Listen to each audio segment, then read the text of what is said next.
Pessoal, estamos aqui em mais um Vogelcast. Dessa vez eu estou onde? Estou em Goiás. Aqui meu amigo Luiz Moreira, da Creforte Energia. Vamos falar um pouco de desafio de energia no agronegócio. E você que é um engenheiro construtor, que você faz o serviço de ponta a ponta. A primeira coisa que eu queria que você me falasse é quais são os desafios de você levar uma energia trifásica de qualidade para o produtor rural que está ali esperando essa energia para fazer, por exemplo, o projeto de irrigação, né? Então, primeira coisa que a gente faz aqui é levantar qual é a finalidade da carga do cliente. No agronegócio a gente sabe que tem várias opções aí, várias oportunidades. Então, o cara tem um sistema de irrigação, pode ter um armazém, pode ter um confinamento, pode ter um frigorífico, pode ter as atividades envolvidas aí no agronegócio. Então, primeira coisa, qual que é a finalidade da carga e qual é a potência instalada? Potência instalada é a quantidade de motores, a quantidade de bombas e as potências de cada uma delas e o sistema de irrigação como um todo, porque a gente precisa também verificar qual que é o layout do sistema de irrigação do interessado final para que a gente defina o traçado das redes para não fazer interferência com a operação do cliente. O traçado você fala onde vai passar, quer dizer, o produtor quer mexer no talhão e aqui não dá, vai...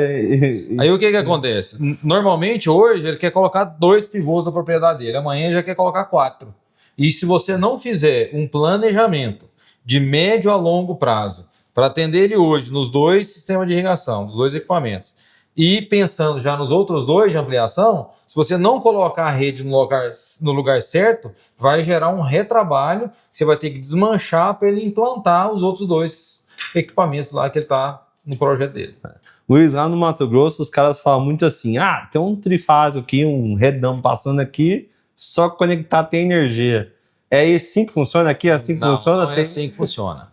Muita gente, tem muito proprietário que chega aqui para a gente e fala assim, não, a rede trifásica está passando dentro da minha propriedade. É só a gente fazer a nossa obra lá e conectar na rede da distribuidora. E não é bem assim, porque a gente não sabe qual é a condição daquela rede naquele momento para você conectar aquela carga que você está trabalhando.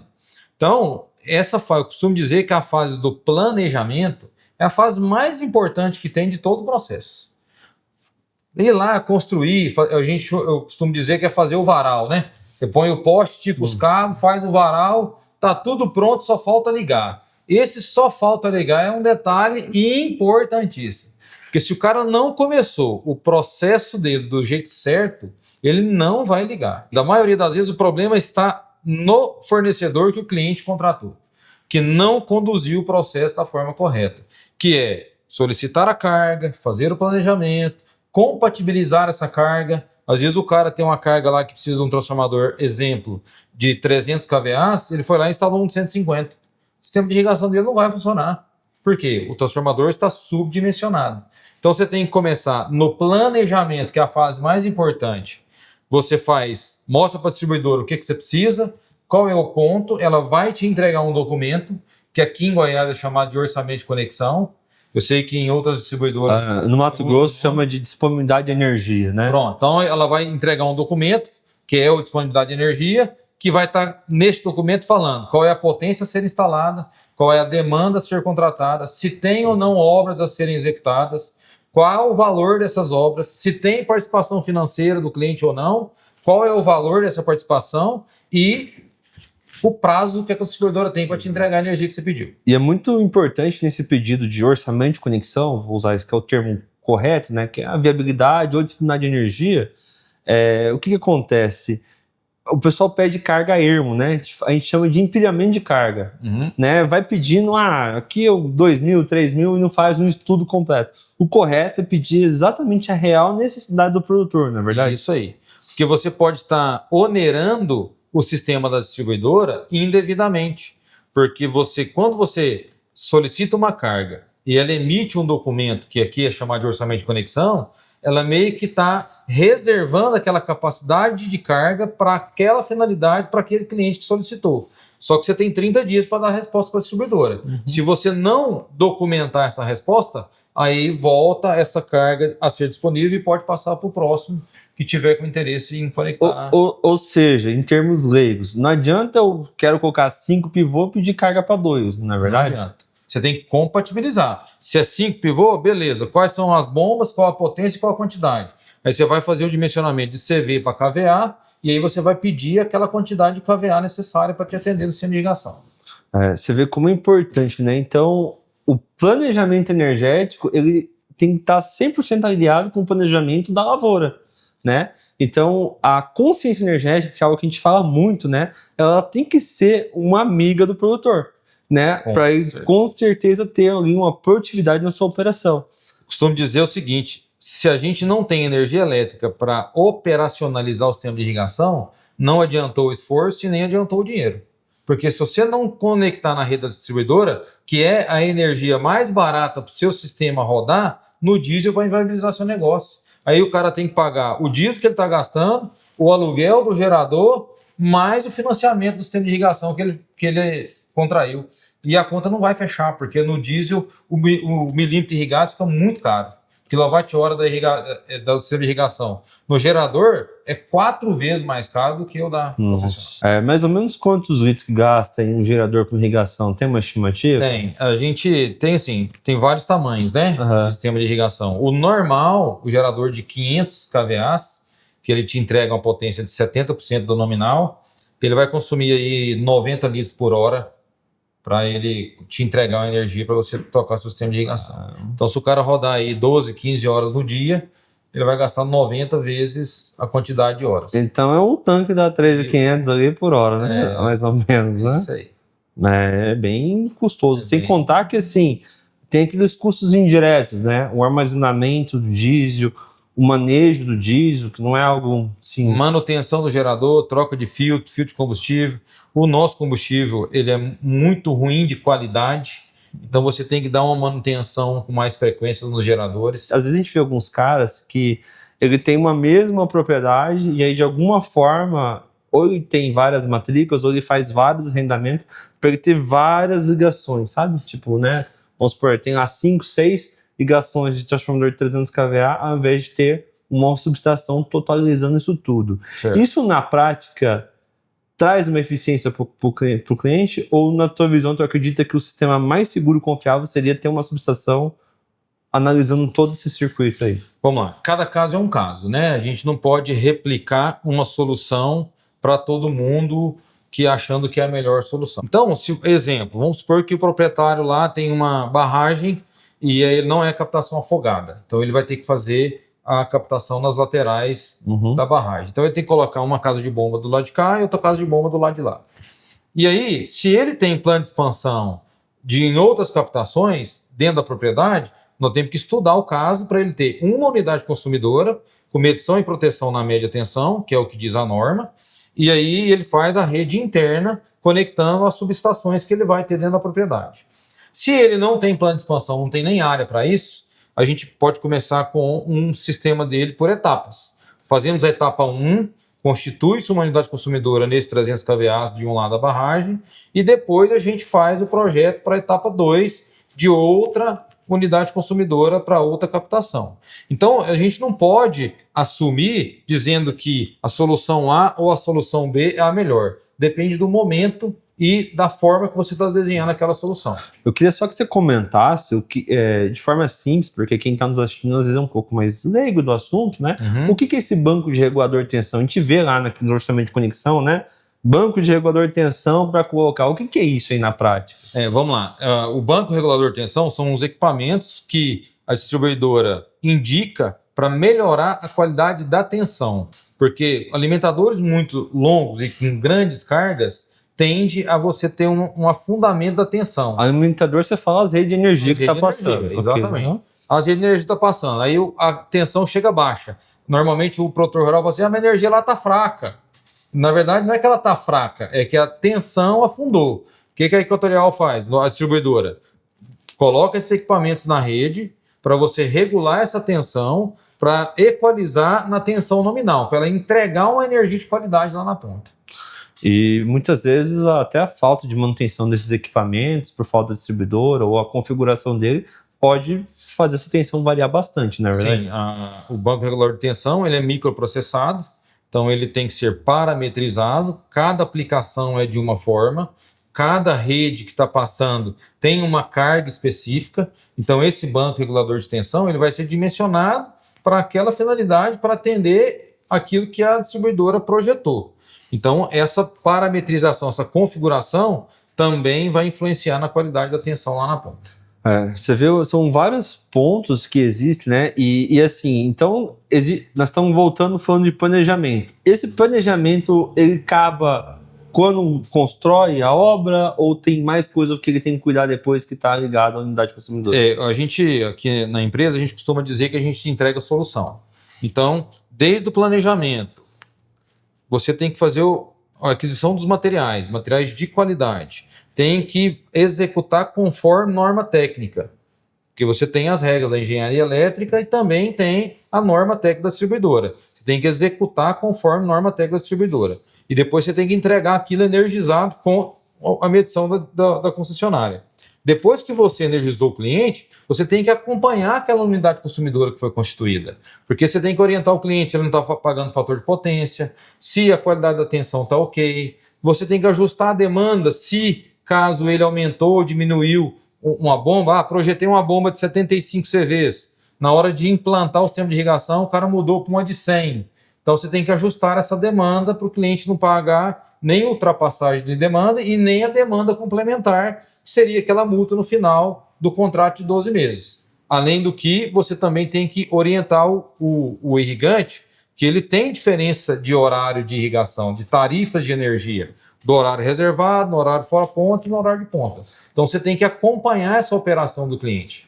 E para garantir esses horários, né, é muito importante que exista o recadastramento, né? Exato. De períodos em... Aqui em Goiás, o período de recadastramento é de 2 em 2 anos. Então, quando você pede um recadastramento, a distribuidora vai lá verificar se a energia medida, a finalidade da carga é exclusiva de irrigação. Porque se não for exclusiva, você vai perder o desconto de irrigante.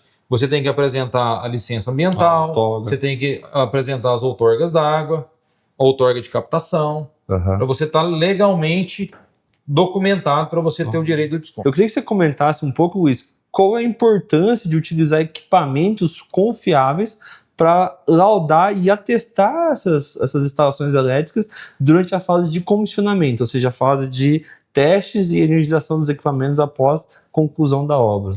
Aqui em Goiás, até 300 kVA, a gente chama de estrutura singela, né? Que é uma malha de aterramento linear, que você coloca lá conforme a norma, a bitola do cabo da malha de aterramento, a haste que você tem que usar, o conector específico, pode também colocar com solda, né?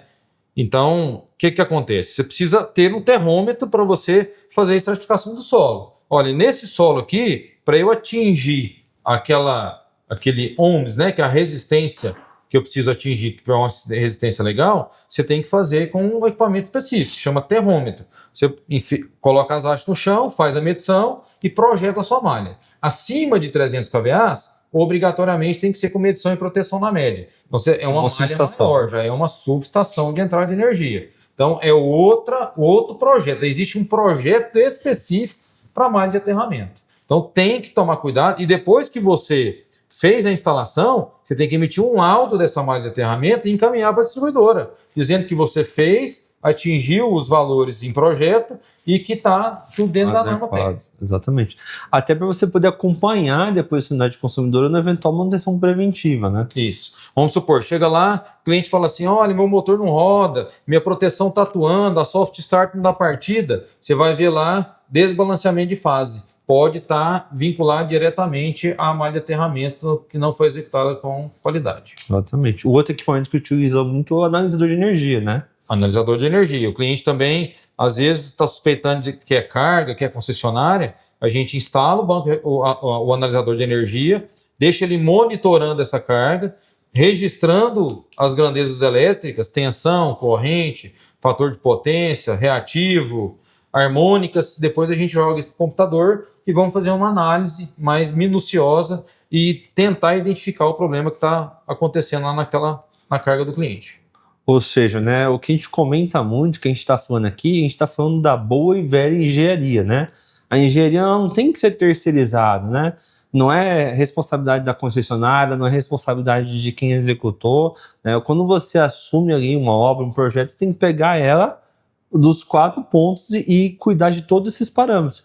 É muito importante, além de tudo, você explicar de forma técnica, mas de forma simples para o consumidor, que muitas vezes é leigo no assunto, entender quais são os deveres, o que ele tem que fazer e quais são os riscos associados caso ele não cumpra algumas coisas. Afinal de contas, isso pode envolver incidentes até fatais ali, por problema de manutenção e negligenciamento da área elétrica, não é verdade? Sim, sim. Aqui no escritório a gente tem uma regra básica que o nosso cliente ele é usuário da energia elétrica, porque ele não tem obrigação. O produtor rural ele tem que preocupar com a soja, com a semente, com o adubo, com a plantadeira, com o trator, com a água e rezar para chover para ele produzir bem, que é para dar conta de pagar a conta lá no final do processo. Ou seja, né, esses detalhes mais técnicos ele tem que confiar numa empresa. Isso. Aí que está o detalhe. Contratar consultores e pessoas que sabem o que estão fazendo, que não vendem ilusão. E até dado a importância do agronegócio, né, existe é uma especialidade, né? Por exemplo, lá no nosso Mato Grosso, né, a gente é especialista em energia no agro, porque como vocês, porque a gente entende muito bem como funciona a solução, né? Um projeto para o agronegócio não é igual um projeto para um shopping center, para um hospital, são soluções totalmente diferentes, mas que têm a sua real importância ali no negócio, não é verdade? Positivo. Hoje o agro, ele assim, vem numa crescente, estamos passando por uma dificuldade agora grande, né? 2025, 2026, mas é um mercado que demanda muito de profissionais nesse setor para atender, porque sem energia elétrica nada vai funcionar. É um insumo básico e tem que fazer bem feito, porque se você não faz bem feito, não vai funcionar na hora que você precisa da energia. Então tem que ser um negócio confiável. E aí inicia-se no consultor no planejamento. Lá na hora que você energizar o cliente é o produto final que você está entregando. Luiz, e para finalizar aqui, primeiro eu queria a tua opinião sobre uma visão de futuro, né? Se fala muito de digitalização das redes, inteligência artificial, etc, né? Na tua opinião, o que você acha do impacto disso? E na sequência eu gostaria que você deixasse uma mensagem final para quem não está nos assistindo, né? De qual a tua visão sobre uma energia de qualidade no agronegócio. Vamos lá, a tecnologia sempre é bem-vindo, né? Hoje a gente tem muitas ferramentas disponíveis com automações. Hoje não tem nada mais mecanizado, hoje tudo é microprocessado. Então tudo isso agrega no nosso negócio. Ferramentas, por exemplo, o HiPot, a maleta de teste de relé de proteção, tudo microprocessado. Antigamente não, era válvula, era chave, era tudo mecanizado. Então é uma tendência. Só que a gente não vai conseguir, por enquanto, sair do velho e bom poste-cabo, porque a potência é muito alta. Então nós vamos continuar tendo poste-cabo, com algumas automações e com a inteligência artificial nos ajudando e contribuindo com o processo. Ou seja, com o passar do tempo, com a digitalização das redes, essas recomposições vão ser cada vez mais fáceis, né? Utilizando a inteligência artificial ou até mesmo armazenamento de energia, né? O armazenamento de energia, eu acredito que vai ser uma realidade junto às subestações de energia que vão ajudar nessas questões de suprimentos emergenciais e eventual oscilação no sistema que pode eventualmente ocorrer, né? E Luiz, e para finalizar, qual que é a mensagem final que você fala para o produtor rural que está nos assistindo sobre ter uma energia trifásica de qualidade na sua propriedade? Primeira coisa, é procurar um consultor que tem um diferencial no mercado que fala aquilo que tem que ser dito. Tem que estar documentado, tem que acompanhar. A norma técnica das distribuidoras, elas mudam frequentemente. Hoje a regra é de um jeito, amanhã a regra é do outro. E tem que estar atualizado. Aqui em Goiás, há 7 anos atrás, era CELG. O que se fazia na época de CELG, hoje não se faz, não tem nada a ver. Apesar de ser distribuição de energia, existem normas e regras da Equatorial que são totalmente diferentes das regras da CELG antigamente. Então tem que estar atualizado, tem que acompanhar o mercado e tem que procurar bons profissionais aí para você conduzir seus projetos. É isso aí, essa é a mensagem final. Se você gostou desse conteúdo, curte, comente aí que vamos trazer mais vídeos nesse canal.